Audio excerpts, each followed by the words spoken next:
for students went to bed in a quiet college town. By dawn, they were all dead, with their killer walking out the front door, ere unnoticed. This case hinges on 3 chilling contradictions: a witness who saw everything but was never called to testify early on, a suspect whose phone placed him at the scene twice, and a leather knife sheath that shouldn't have been there at all. Kaylee Gonsalves and Madison Mojan, both 21, lived with 4 others in Moscow, Idaho, a town of 25,000 where doors stayed unlocked and strangers were rare. It was November 13, 2022. Nothing seemed out of place until 4 a.m. Kaylee, about to graduate and move to Texas for an IT job, had returned just to spend one last weekend with her best friend, Maddie. They'd grown up together, so close that each called the other's parents a mommy and a dad. Ethan Chapin and Zainer Kernadal, another couple, shared the house too. All were University of Idaho students. None had enemies. None had secrets worth killing over. On November 12th, Kaylee and Maddie went bar hopping downtown. Ethan and Zainer attended a fraternity party. Around 2 a.m., all 4 returned home, stopping for late-night street food on the way. They split into 2 rooms, Kaylee and Maddie in one, Ethan and Zainer in another. A 6th housemate, the only other person awake, was upstairs. Kaylee's dog slept alone on the 3rd floor. But here's the first inconsistency. Despite living in separate dorms, Ethan regularly stayed overnight with Zainer. And though Moscow hadn't seen a homicide in over a decade, none of them locked their doors. At approximately 4 a.m., the upstairs neighbor heard muffled cries. She assumed it was Kaylee playing with her dog. Then came a voice, urgent, not playful. She peeked into the hallway. Empty. Moments later, sobbing from Zainer's room. She opened her door again, only to hear a man's voice whisper, "Help me." Then she saw him, a figure in black, face masked, thick eyebrows visible under dim light.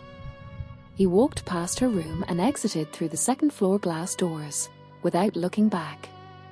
At 4:17 a.m., barking and screaming erupted again. The neighbor locked herself in her room and didn't emerge until sunrise.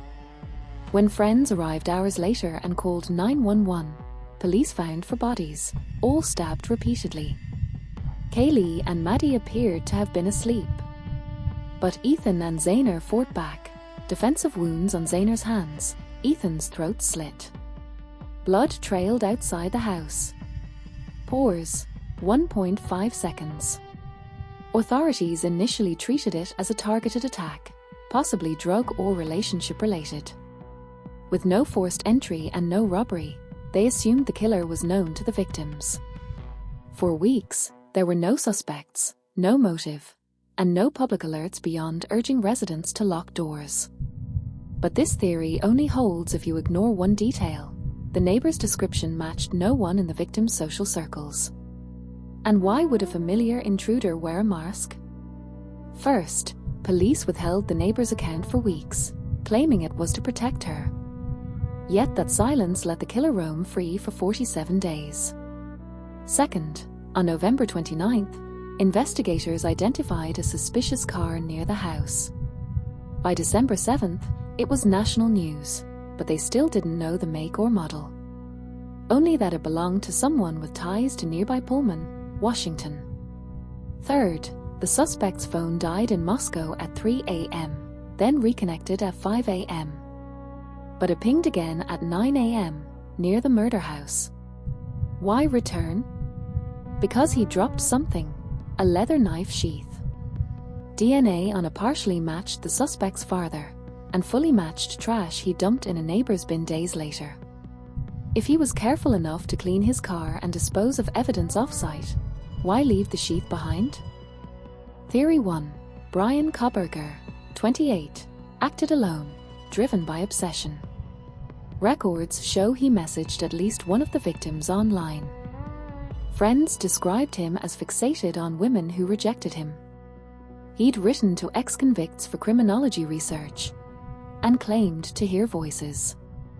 Theory 2. He wasn't acting on impulse, but on reconnaissance. Surveillance footage shows him near campus multiple times before the murders. Was this premeditated stalking? Theory 3. There was a second person. The neighbor described one man, but the violence level suggests extreme rage, possibly more than one attacker. Yet no forensic evidence supports this. Kaylee told friends weeks earlier she felt watched. Was Kohberger following her? If so, why kill 3 others who had no connection to him? And the most haunting question, when the neighbor saw the killer walk out at 4 a.m., why didn't he silence her? He passed within feet of her open door. 1 witness alive, and 6 lives lost. Nearly 4 years have passed. Bryan Kohberger awaits trial, pleading not guilty. The state has built a circumstantial case, but no murder weapon, no confession, and no clear motive. So we ask you, was this the act of a disturbed loner who snapped, or did investigators miss something critical in those first 48 hours?